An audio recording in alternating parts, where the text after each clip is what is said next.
হ্যাঁ কামড়ে দিয়েছে রে। যাকে সাপে কামড় দিয়েছে সে নিজেই আমাকে বলেছিল সাপটাকে ভাই তুই রেখে দে। তারপরে আর বাথরুম টাথরুম হচ্ছিল না পরের দিন, কথা শোনে না। হাতের মধ্যে সাপটা নিয়েছে, মোবাইলটা ঠিক কাছে নিয়ে গেছিল, ওইটা আঙ্গুলটার মধ্যে ছোবলটা মেরেছিল। বলছিল কিছু হবে না, আমি ভাই সুস্থ হয়ে যাবো। ও অত লোক দেখে ওইটু ক্যালি দেখাতে গিয়েছিল। ঘাতক সাপ দেখুন। নমস্কার বন্ধু, আমি শাশ্বত আর আপনারা দেখছেন টিম শাশ্বত ইউটিউব চ্যানেল। খারাপ খবরের লাইন লেগে রয়েছে আমার চ্যানেলে। দেখেছেন কিছুদিন আগেই আমি একটা ভিডিও দিয়েছিলাম যে কালাত সাপের কামড়ে একটা ছোট্ট বাচ্চা সে মারা গেল, হসপিটালে গিয়েছিল, যাওয়ার পরেও মারা গেল। এবং আজকে বর্তমানে আমরা রয়েছি আর একটা ঘটনার সাক্ষী নিয়ে। এক্ষেত্রেও একই ইনসিডেন্ট, সাপের ছোবল হয়েছে, হসপিটালে গেছে, 3 দিনের দিন পেশেন্ট মারা গেল। গল্পটা শুনলে আপনারাও আঁতকে উঠবেন যে কিভাবে একটা বেঘরে একটা 20 বছর বয়স্ক জলজ্যান্ত তরতাজা ছেলে বাবা মায়ের কোল খালি করে চলে গেল। তো বর্তমানে আমরা রয়েছি, ভাই একটু আসো তো, এই ভাইদের বাড়ি এটা। তোমার নামটা আগে একটু বলো। প্রসেনজিৎ মন্ডল। প্রসেনজিৎ মন্ডল। এই ঠিকানাটা? নবদ্বীপ, প্রতাপনগর, পালবাজার, তরুণ ক্লাবের আগের গলি। আচ্ছা, প্রতাপনগর, নবদ্বীপ, আমাদের নদিয়া জেলার মধ্যে। যে ভাইয়ের সাথে ইনসিডেন্টটা হয়েছে এখান থেকে খুব বেশি হলে 50 ফুট দূরত্ব হবে। এই ভাইও এক রেস্কিউয়ার, সাপ উদ্ধার করে। তো এরই এক কিছুটা জুনিয়র, তাই তো? তোমার বন্ধু মতোই বলা চলে, একটু অল্প বয়স্ক। তো সে কি হয়েছে, সাপের ছোবল খায় এবং মারাও যায়। তো চলুন প্রথমে আমি আগে ভিডিওটা দেখাই, মানে ওর ছোবল খাওয়ার যে ইনসিডেন্টটা রয়েছে সেইটা আগে এক ঝলক আপনাদেরকে দেখিয়ে দিই। পাওয়া যায় बड़ा क्या ले जाए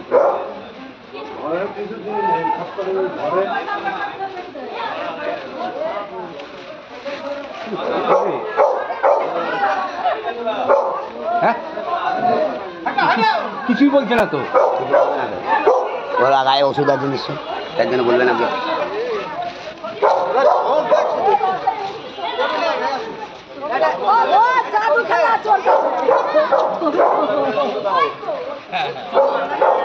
বাবা বাবা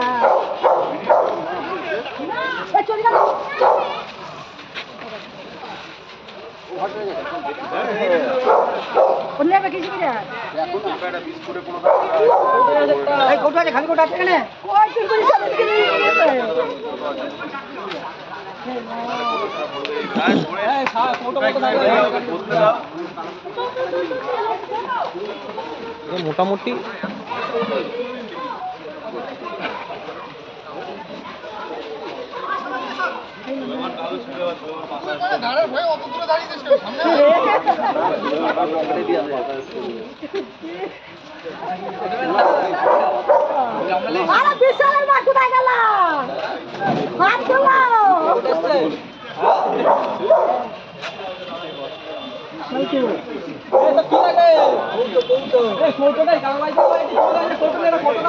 বিস্কুটের গোটাগুলো নিয়ে আনা চায়ের দোকান থেকে।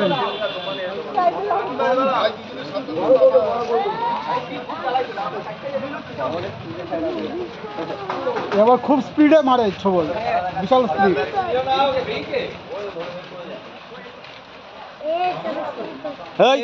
এই তুই সর।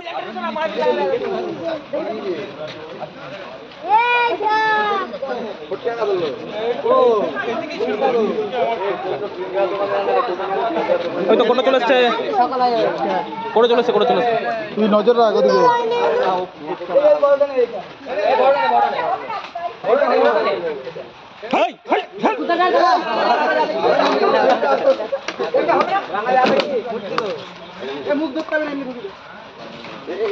আরে কি হলো রিপোর্টার বুলু সিং, কোথা কোথায় ছিল দেখুন তুমি?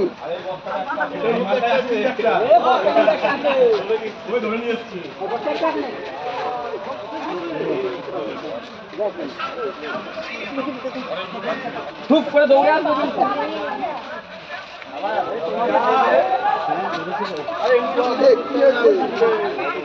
মুখ ধরা দরকার নেই ভাই, মুখ ধরা দরকার নেই ভাই, মুখ ধরা দরকার নেই ভাই।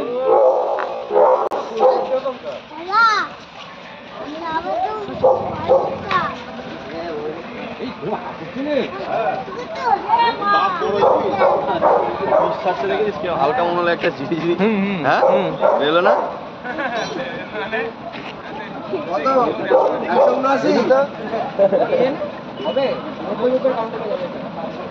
কেজি খানিক হবে নাকি?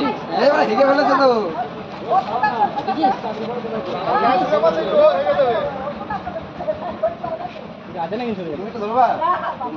কি বাচ্চা বাচ্চা হলো নাকি?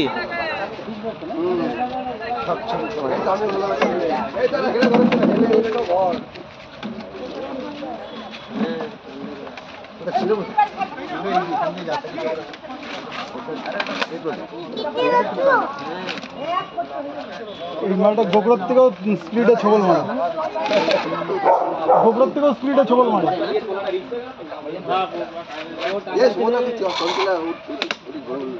দাদাও ধরে আবার।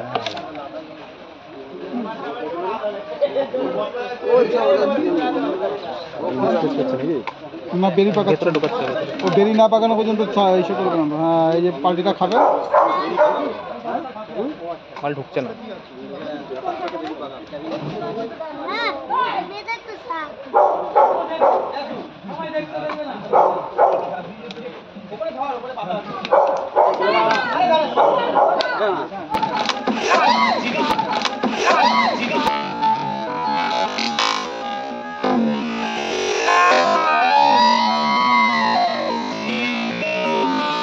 কামড়েছে তোকে?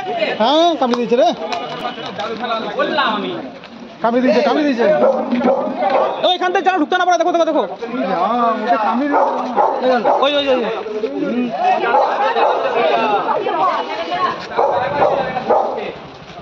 কিন্তু ওটাকে একজন রেস্কিউয়ার উদ্ধার করতে গেছে সাপ, এবং তাকে যখন কৌটোর মধ্যে ঢোকাতে গেল ছোবল হয়েছে। এই অবধি দেখলেন আপনারা। এর পরের ঘটনা কি হলো আমরা এই ভাইয়ের মুখ থেকে শুনে নিই। যে জায়গাটা ইনসিডেন্ট হয় এখান থেকে কত দূর? আর এখান থেকে সামনে খুব একটা দূরও না, একেবারেই কাছে, একেবারেই একদম কাছে। পাশেই। সেই জায়গাটা আপনাদেরকে দেখাবো। তো তার আগে বলো যে কলটা কি ওই ভাইয়ের কাছেই আসে? প্রথমে কলটা ওর কাছে এসছে, ওখানে রেস্কিউ করতে গেছে, ওখানে সাপটাকে পেলে ধরেও ফেলেছিল। হ্যাঁ। ঠিক ঢোকানোর মধ্যেখানে একটুখানি ভুল হয়েছে, ঘুরে বাইট করে দিয়েছে, কামড়ে দিয়েছে। কামড়ানোর পরে ওখান থেকে সঙ্গে সঙ্গে আমাকে ফোন করলো। আমি ওখানে গেলাম, সাপটাকে উদ্ধার করলাম, ততক্ষণ ও হাসপাতালে পৌঁছে গেছে। এবার সাপটাকে উদ্ধার করে আমি সাপটাকে কোন হাসপাতালে যায় প্রথমে? এটা নবদ্বীপ হাসপাতালে যায়। নবদ্বীপ হাসপাতাল? নবদ্বীপ হাসপাতালে যায়। তারপরে সাপটাকে আমি উদ্ধার করে স্টেট জেনারেল হাসপাতাল যেটাকে বলে? স্টেট জেনারেল আচ্ছা, হাসপাতাল। কতক্ষণের মধ্যে ও গেছে? কারণ আমরা দেখলাম ভিডিওতে দেখলাম যে ও মোটামুটি বাইট হয়ে গেল, ওর সাপের দিকে আর তাকায়নি, ও কিন্তু ওখান থেকে স্পট থেকে বেরিয়ে গেল। ওখান থেকে খুব জোর হলে হাসপাতাল 1 মিনিটেরও রাস্তা না। আচ্ছা, এবার ওখান থেকে ও হাসপাতালে চলে গেলাম, সাপটাকে রেস্কিউ করে নিজের বাড়িতে এনে রাখলাম। তারপর তুমি গেছিলে ওখানে? তারপরে ওখানে আমি গেছিলাম। তারপর স্পটে এই ভাই গেছিল। আপনারা দেখতে পেলেন যে সাপটা বাইট করার পর একটা বাড়ির দিকে আবার ঢুকতে চলে যাচ্ছিল। তখন কিন্তু ওই সাপটাকে এই ভাই গিয়ে আবার সাপটাকে রেস্কিউ করে নিয়ে আসে। এই ভাইয়ের কাছে সাপটা রয়েছে, আমি আপনাদেরকে সেটাও দেখাবো যে সেই ঘাতক সাপ যে আজকে একটা ছেলের প্রাণ কেড়ে নিল, সেই সাপটা কিন্তু বর্তমানে রয়েছে, আমাদের কাছেই রয়েছে, দেখাবো। এবার বলো যে ও হাসপাতালে তো গেল, ওখান থেকে ট্রিটমেন্ট নিশ্চয়ই হয়েছে, অ্যান্টিভেনম দিয়েছে, ওখান থেকে রেফার করে দিয়েছে। কোথায় রেফার করলো? এটা ওখান থেকে ওরা রেফার করে দিয়েছে। এবার ওদের বাড়ির লোক ঠিক করেছে যে শক্তিনগরে না নিয়ে গিয়ে এটা হচ্ছে তোমার কলকাতা নীলরতনে নিয়ে যাবে। দিয়ে ওখানে ট্রিটমেন্ট চললো। হ্যাঁ, ট্রিটমেন্ট রবিবারকার ঘটনা। আজকে বৃহস্পতিবার। গতকাল মারা গেছে। গতকাল রাত 11টার সময় মারা গেছে। মানে রবিবার দুপুর বেলায় 2-2:30 নাগাদ, দুপুর 2-2:30 নাগাদ ইনসিডেন্ট হয়, আর বুধবার রাত্রিবেলায় মারা যায়। মানে 3 দিনের দিন মারা যায়। এবার আমাকে বলো যে ও কতদিন ধরে রেস্কিউ কাজটা করে? ও রেস্কিউ কাজ করে মোটামুটি অনেক দিনই হয়ে গেল। তাও 2-3 বছর? হ্যাঁ, 2-3 বছর হবে। 2-3 বছর ধরে এই কাজগুলো করে। কোথাও থেকে কি ট্রেনিং নিয়েছিল বা? না, কোনো প্রকার ট্রেনিং নেই। ওর দাদাও একটা সাপ ধরে, ওর দাদাও ভালো সাপ ধরে। দাদাও রেস্কিউ করে? ওর দাদাও ভালো সাপ ধরে। দাদার থেকে ভাই শিখেছে। আচ্ছা আচ্ছা। তো ও চন্দ্রবড়া সাপও তো আগে ধরেছে? হ্যাঁ, চন্দ্রবড়া সাপ অনেকবার ধরেছে। কিন্তু একটা জিনিস আমরা ভিডিওতে, চন্দ্রবড়া সাপের আগেও কামড় খেয়েছে। আগে কামড় খেয়েছে? এই সামনেই একটা বাড়িতে কামড় খেয়েছিল। আচ্ছা। এবার কামড়টা মানে সেই পরিমাণে বিষ ঢালতে পারেনি, মানে মুখ ঢুকে এখন ছবি তুলতে গেছিল সামনে নিয়ে। এবার ও ছবি দেখলাম, ও এটাতেও কিন্তু ছবি তুলছিল। মানে এক হাতে সাপটা ধরে আছে আর আরেক হাত দিয়ে মোবাইল বার করে দেখলাম, পকেট থেকে মোবাইল বার করে ও ছবিটা তুলছে। আগেরটা কামড় খেয়েছিল, হাতের মধ্যে সাপটা নিয়েছে, মোবাইলটা ঠিক কাছে নিয়ে গেছিল, আর মোবাইলটা সামনে ভাইব্রেশন হচ্ছিল, ওইটা আঙ্গুলটার মধ্যে ছবিটা মেরেছিল আগের বার। মানে মুখের কাছে হাত চলে গেছিল, কাছাকাছি হাত নিয়ে গেছিল, ফোনটা এখন হালকা ভাইব্রেশন হচ্ছিল, ঘুরে মেরে দিয়েছে। বুঝতে পারছেন বন্ধুরা, মানে মানুষের পরিস্থিতি, কপাল, সময় এগুলো যখন খারাপ থাকে তখন একটা ভুলের জন্যই কিন্তু একটা মানুষের জীবন চলে যায়। তো তুমি তো ওর সাথে কাজ করেছো আগে, হ্যাঁ, তোমার কি কোনো সময় মনে হয়েছে যে ভিডিওতে আমরা যেভাবে দেখলাম যে ও মাথাটাকে যেভাবে ঢুকাচ্ছিল, সেটা দেখে আমরা কিন্তু যথেষ্ট একটা ইম্যাচিওরড মনে হলো যে ও কৌটোর মধ্যে হয়তো সাপ আগে হয়তো ঢুকায়নি? এরকম কি কৌটোর মধ্যে কি আগে সাপ ঢুকেছে? কৌটোর মধ্যে আগে সাপ ঢুকেছে, কিন্তু এই ভিডিওটার মাধ্যমে আমি একটা জিনিস বললাম, ও যেভাবে সাপটা ঢুকালো, ওর বেশিরভাগ হাতটাই দেখা ভেতরের দিকে ছিল। ও কি প্ল্যানটা ওর কি ছিল, ওটার মুটকিটা ওর ওপর থেকে রানিয়ে ফেলবে, ওই টাইমের মধ্যেই সাপটা ছাড়বে। আর চন্দ্রকোনা সাপের খাতিরে এমনই একটা সাপ, ও বাইট মুভমেন্ট করতে টাইম নেয় না, 11 মিলি সেকেন্ডও টাইম নেয় না। কারণ কখন একটু দেখাও, একটু দেখি। অবশ্যই। বন্ধুরা দেখুন, আপনাদেরকে আমরা বার করব না, কারণ এই ঘাতক সাপ দেখুন। বিষ্ণু দেখ, সাইজটা মোটামুটি আমার যে ইনসিডেন্টটা হয়েছিল সেই একই সাইজ, তাই না? আপনারা জানেন হয়তো, যারা জানেন না তাদেরকে জানিয়ে দিই যে বর্তমানে আমার এই আঙুলটাকে একটু দেখা ক্লোজ করে দেখুন, প্লাস্টিক সার্জারি হয়েছে। ঠিক এই বুড়ো আঙুলটায় এই আঙুলের চামড়া কেটে এখানে লাগানো আছে। প্রায় 1 মাসের লড়াই চলেছিল, 5-7 লাখ খরচ হয়েছিল। কলকাতা পিয়ারলেস নার্সিংহোমে ভর্তি ছিলাম, আপনাদের আশীর্বাদ সাথে ছিল সব থেকে বড় কথা যেটা, ওই কারণে আমি বেঁচে ফিরে এসেছি। তুমি কতদিন ধরে ধরো মোটামুটি? আমি মোটামুটি 4-5 বছরের উপরে। তুমি 4-5 বছর ধরে কাজ করছো। তোমার সাথে কোনো ইনসিডেন্ট হয়েছে? না, আমার সাথে এখনো অবধি কোনোদিনও হয়নি। যাই হোক, ভগবানের কাছে চাইবো যে যেন ইনসিডেন্ট কোনোদিনও না ঘটুক, কারণ আমরা এমন একটা জিনিস নিয়ে কাজ করি, ওই যে বললাম সময় পরিস্থিতি এগুলো যদি খারাপ থাকে, কপাল যদি খারাপ থাকে, তাহলে সামান্য একটা ভুলেই কি আজকে এই দীপ ভাইয়ের সাথে যে ঘটনাটা ঘটলো, এই ঘটনা আমাদের সাথেও ঘটে যেতে পারে। আমরা চেষ্টা করবো বাড়ির মানুষের সাথে কথা বলার। সময়টা আমি বলি, রাত 10টা বাজে। হ্যাঁ, এখনো অবধি তার কিন্তু বডি আসেনি। বডি আসছে অন দা ওয়ে, এই খবর পেয়ে আমরা এসেছি। বাড়িতে শুধুমাত্র মা আর দাদা, এবং তারা বর্তমানে এনআরএস থেকেই বডি নিয়ে আসছে, বডির সাথে রয়েছে। বাড়িতে এখন তাহলে কি রয়েছে? বাড়িতে মাসিরা আছে, মাসিরা রয়েছে। হ্যাঁ। মারাত্মক ফল, সব ফটো ভিডিও আমি আপনাদেরকে দেখাতেও পাচ্ছি না, মানে বডি পুরো ফুলে গেছে। দেখেছি আমি, কিন্তু ইউটিউবে সব ফটো ভিডিও দেখানো যায় না। আজকে ধরো বৃহস্পতিবার, রবিবার দিন তুমি এটা ধরেছো, মানে এটা কি মানে কেউ কি রেখে দিতে বলেছে বা কিছু? এবার আমি যখন হাসপাতালে গেছি, যাকে সাপে কামড় দিয়েছে সে আমাকে বলেছিল, সে নিজেই আমাকে বলেছিল সাপটাকে ভাই তুই রেখে দে, এবার ওখান দিয়ে কি হবে না হবে জানি না, আজ তো ফিরতে পারবো কিনা সেটাও জানি না, সাপটা তোর কাছে রেখে দে। তারপর আমি ওর দাদার সাথে কন্ট্যাক্ট করি, ওর দাদাও আমাকে সেম কথা বললো, ভাই সাপটাকে তুই রেখে দে, তারপরে যখন ছাড়তে হবে তখন আমরা তোকে নিজেই বলে দেবো। মানে ওই বাড়ি থেকে বলেছে যদি কোনো কাজে লাগে সাপটা রেখে দে। সাপটা তো রেখে দিতে। আচ্ছা, এই কারণে তুমি রেখে দিয়েছো। এই কারণে আমি- এবার এর মধ্যে একটা দুর্ঘটনা সংবাদ চলে এসেছে, এটা হচ্ছে মেন। হ্যাঁ হ্যাঁ, মানে আমরা কেউ দেখুন মৃত্যু সংবাদ তো কেউ কামনা করি না, এবং মৃত্যু যে হবে এটাও কেউ এক্সপেক্ট করে না। তো যাই হোক, ইনসিডেন্টটা হয়ে গেছে, এবং আশা করবো আর এর কোনো কাজ নেই। বন্য জন্তু, বন্য জীব, এর স্বভাবই কামড়ানো। আমিও তোমাকে রিকোয়েস্ট করবো ভাই যে এর আর কোনো কাজ নেই। আজকে তো বডি আসছে, এবার কালকে কালকে কালকে ছেড়ে দিও, অসুবিধা নেই। বন্ধুরা, এই মুহূর্তে সেই স্পটে রয়েছি, সেই ঘাতক স্পট বলা চলে, যে স্পটে ইনসিডেন্টটা হয়। চলে আয়। এই যে বাড়িটা রয়েছে, এই বাড়িতে এই যে নালিটা রয়েছে, এদিকে চলে আয়, কাছে চলে আয়, জায়গাটা দেখা। এই যে নালিটা রয়েছে না, এই নালির মধ্যে থেকেই উদ্ধার করার ভিডিওটা আপনারা দেখলেন, যে ওর লেজটা ধরে, হাতে একটা লাঠি ছিল, ডান হাতে একটা লাঠি, বাঁ হাতে সাপের লেজ, ও এইখান থেকে এইভাবে টেনে কিন্তু সাপটাকে বার করলো। বার করে নিয়ে গিয়ে এই রাস্তায় এলো। এই রাস্তায় আসার পর ক্যামেরার অ্যাঙ্গেলও এইদিকেই ছিল, ও এখানেই সাপটাকে মাথা চেপে ধরার চেষ্টা করলো। মাথা ধরলো, বাঁ হাতে ধরেছিল, মানুষের বাঁ হাতটা একটু দেখবেন ডান হাতের থেকে। আচ্ছা, ও কি ডায়া ছিল না নাটা ছিল ভাই? ডায়া ছিল, তাই তো? মানে ডান হাতেই মানুষের অ্যাক্টিভ থাকে, যাদের আমাদের 2 হাত কিন্তু সমানভাবে চলে না। তো ও কিন্তু বাঁ হাতে সাপের মাথাটা ধরেছিল, এবং এক্ষেত্রে ও, আমি দেখেছি, পকেট থেকে মোবাইল বার করে একবার ফটো তুললো এবং কিছু দেখছিল।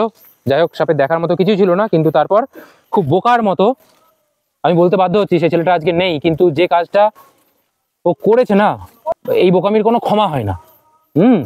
কারণ মোক্ষম শাস্তিও পেয়ে গেল। কোটোর মধ্যে ঢোকাতে গিয়ে বাইট খেয়ে গেল, ঠিক এই পজিশনে। বন্ধুরা, আপনাদেরকে আমি একটা জিনিস দেখানোর চেষ্টা করব। যখন ইনসিডেন্টটা হলো, আপনারা ভালো করে খেয়াল করেছেন যে ও কিন্তু সাপের দিকে আর ধ্যান দেয়নি। খুব ভালো কাজ করেছিল ওটা, যে সাপ কি হলো আর ও টাইম ওয়েস্ট করেনি। এবং সব থেকে বড় কথা, আপনাদেরকে একটু জাস্ট দেখানোর চেষ্টা করব। এই সোজা, জানি না ক্যামেরার মধ্যে আসছে কিনা, এই যে টিনের যে ঘর দুটো রয়েছে না, আসছে ক্যামেরার মধ্যে ওটা, ওই টিনের ঘরটার জাস্ট ওই পারেই হসপিটাল। মানে এখান থেকে ওর হসপিটাল যেতে কিন্তু 30 সেকেন্ড সময় লেগেছে, কিন্তু তারপরেও দেখুন 3 দিনের দিন বেচারা আজকে আর আমাদের মধ্যে নেই। দ্বীপের আর এক বন্ধুকে আমরা পেয়েছি। তোমার নামটা একটু বলো ভাই। দেব।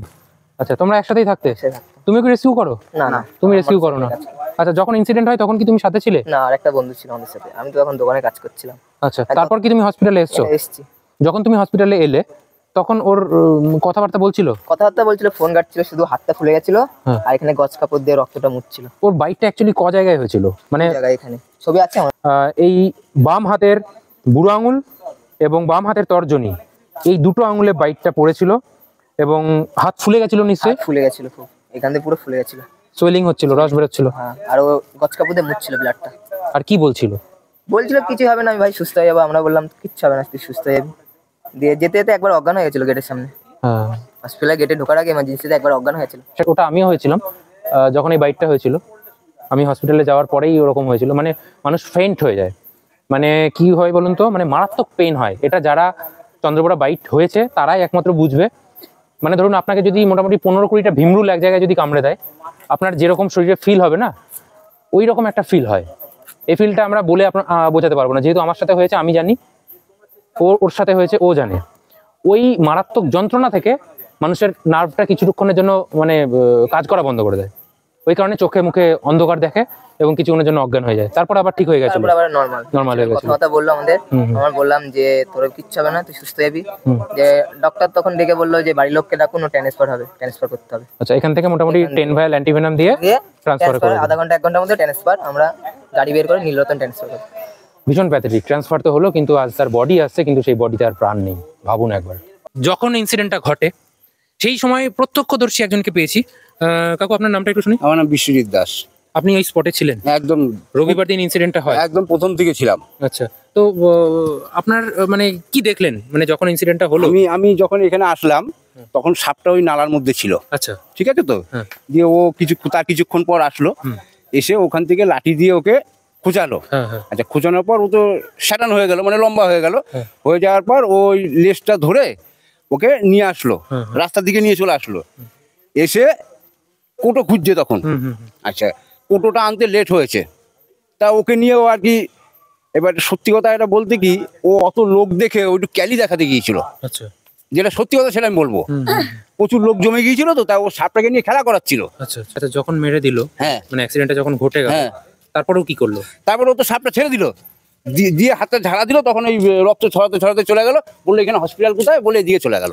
এই বোনের কাছ থেকে ইনফরমেশন পাচ্ছিলাম যে ওর কি ডায়ালিসিস স্টার্ট হয়েছিল? হ্যাঁ, স্টার্ট হয়েছিল। প্রথম দিন 4 ঘন্টা নিয়েছে, তারপরে আর বাথরুম টাথরুম হচ্ছিল না পরের দিন। বাথরুম বন্ধ হয়ে গেছে? হ্যাঁ, দিয়ে তারপরে আবার কালকে আবার যেদিন মারা গেছে সেদিন 4 ঘন্টা নেওয়ার কথা, 3 ঘন্টা নেওয়ার পর তারপর নিতে পারেনি। মানে সেকেন্ড ডায়ালিসিস চলাকালীন বলা চলে, মানে ও কোলাপস করলো, ডায়ালিসিসটা নিতে পারলো না, মানে ওর কিডনিকে ভালো মতো এফেক্ট করে দিয়েছিল। তোমার নাম কি? প্রিয়া দাস। তুমি ওর কে হও? কেউ হয় না, এমনি জাস্ট মানে চেনা। পাড়ার? হ্যাঁ, পাড়ার। এবার আমরা যাব আপনাদেরকে দীপের বাড়িতে নিয়ে যাই, দেখি ওদের বাড়িতে বর্তমানে কি অবস্থা। বন্ধুরা, এই মুহূর্তে আমরা দীপের বাড়ির সামনে রয়েছি। দেখতে পাচ্ছেন এই মুহূর্তে যেটা তৈরি হচ্ছে, মানে আমাদের একটা মন খারাপ করার একটা ছবি। বডি আসছে, এখনো অবধি এসে পৌঁছায়নি। এই মুহূর্তে আমার পাশে রয়েছে দীপের দিদা। দিদা তো আপনি? আপনার নামটা? আমার নাম লক্ষ্মী দেবনাথ। আপনার নাতির বয়স কত হয়েছিল? 20 বছর। 20 বছর, একদম বাচ্চা ছেলে। হ্যাঁ, বাচ্চা। কতদিন ধরে সাপ ধরে? অনেকদিন ধরে ধরে, অনেক। হ্যাঁ, ওর মোবাইলে অনেক সাপ আছে। আচ্ছা, বাড়ি থেকে কখনো কোনো অবজেকশন জানাননি যে ও অনেক বলেছি? হ্যাঁ বলেছি, অনেক বলেছি। শোনে না? ওর মা বলে, আমরাও বলেছি, শোনে না, কথা শোনে না।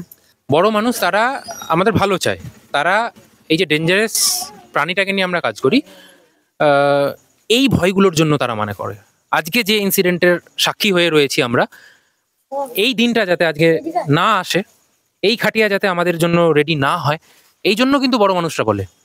এই কারণে কি কথাগুলো শোনা দরকার আমি সেটা বলবো না, আমরাও কিন্তু অবাধ্য হয়ে কাজ করছি, কিন্তু এই কাজের জন্য প্রচুর খুঁটিনাটি টেকনিকগুলো সঠিকভাবে জানা দরকার। শুনলাম যে কিছুদিন আগে নাকি খড়ির সাপে ওকে কামড়েছিল। হ্যাঁ হ্যাঁ। চন্দ্রপোড়ারও কি আগে ছবল হয়েছিল? হ্যাঁ, চন্দ্রপোড়া সাপে আগে হ্যাঁ, তখন বিষটা ঢালেনি। না না। এবং খড়ির সাপেও কিছুদিন আগে যেটা কামড়েছে তখনও বিষ ঢালেনি। না না, মানে দুটো চান্স উপরওয়ালা ওকে দিয়েছিল, এবং থার্ড চান্সে গল্পটা কিন্তু এখানেই শেষ হয়ে গেল। আচ্ছা, এখানে কি ওদের বাড়ি তৈরি হচ্ছে? এটা তৈরি হচ্ছে, দাদা তৈরি করছে। আপনারা দেখতে পাচ্ছেন বন্ধুরা, এই মুহূর্তে একটা কনস্ট্রাকশনের কাজ হচ্ছে। এটা দ্বীপেরই দাদা করছে আর কি, মানে ওদেরই নতুন বাড়ি তৈরি হচ্ছে। এবং বর্তমানে দেখছেন যে খাটিয়াটা সাজানো হচ্ছে। খুব প্যাথেটিক একটা দৃশ্য হয়, এই দৃশ্য দেখাতে আপনাদেরকে ভালো লাগে না। কি বলবেন যে আপনার এই অল্প বয়সে আপনার জলজ্যান্ত একটা নাতি? হ্যাঁ, এখন ভালো লাগছে না, যাওয়ার সময় না। ওর কি বলবো বলো, কথা না শুনলে কি বলবো। অনেক ওকে বুঝিয়েছি আমরা, বুঝালে বলবে যে দিদা, ওই যে আমরা যদি আসি বলবে যে দিদা এসছে আমাদের জ্ঞান দিচ্ছে। ভিডিওটা আমি এখানেই এন্ড করবো, আর বেশি লেন্দি করবো না। কিন্তু মানুষের জীবন কিন্তু খুব বহুমূল্য জীবন। একবার চলে গেলে দেখুন এই যে বিছানা সাজানো হচ্ছে এটাই শেষ বিছানা। এই বিছানাতে যে উঠবে শেষবারের জন্য উঠবে। এমন ভুল করবেন না যে ভুলের কোনো ক্ষমা হয় না। ওকে দুটো চান্স উপরওয়ালা দিয়েছিল। কোবরা বাইটটা বোধহয় কিছুদিন আগে হয়েছিল, সপ্তাহখানেক, তাই না? সপ্তাহখানেক আগে কিন্তু এটা ঈশ্বর বলবেন বা যাই বলুন না কেন, ওকে কিন্তু একটা সতর্কবার্তা দিয়েছিল। কিন্তু ঠিক কিছুদিনের মাথাতেই দেখুন তার খাটিয়ে আজকে সাজানো হচ্ছে। খুব প্যাথেটিক, ভীষণ প্যাথেটিক। কি বলবেন বন্ধুরা, আপনারা একটু কমেন্ট করে জানাবেন ঠিক কি ভুল ছিল, কার ভুল ছিল, কোন জায়গাটায় ভুল ছিল। প্রপার টেকনিক না জেনে, সঠিকভাবে কৌশলগুলো না জেনে, শুধুমাত্র ভিডিও দেখে বা কোনোভাবে ইন্সপায়ার্ড হয়ে কোনোভাবে এই কাজগুলো করা কি উচিত? আজকে ফুটফুটে একটা ছেলে, 20 বছর বয়স, তার ভবিষ্যৎ পুরো পড়েছিল। সেই ছেলেটা আজকে দেখুন ফিরে আসছে, কিন্তু তার শরীরে আর কোনো প্রাণ থাকছে না। এই ঘটনা আমরা চাই না, এই ঘটনা আর যাতে না ঘটুক। সবার কাছে করজোরে প্রার্থনা করব, এই রকমভাবে কেউ রেস্কিউ কাজে নামবেন না। দরকার নেই। নিজের জীবনটা বহু মূল্য জীবন, মানে দুর্মূল্য। এগুলো মানুষের জীবন টাকা দিয়ে পাওয়া যায় না। তাই সবাইকে রিকোয়েস্ট করব, প্লিজ এই ধরনের ঘটনা আপনারা ঘটাবেন না। আর আমি ভিডিওটা লেন্দি করছি না। কি চলছে আপনাদের মনে? আমার মন এই মুহূর্তে খুব খারাপ হয়ে গেছে। কমেন্ট করুন। দেখা হচ্ছে নতুন কোনো এরকম ইনফরমেটিভ ভিডিওতে।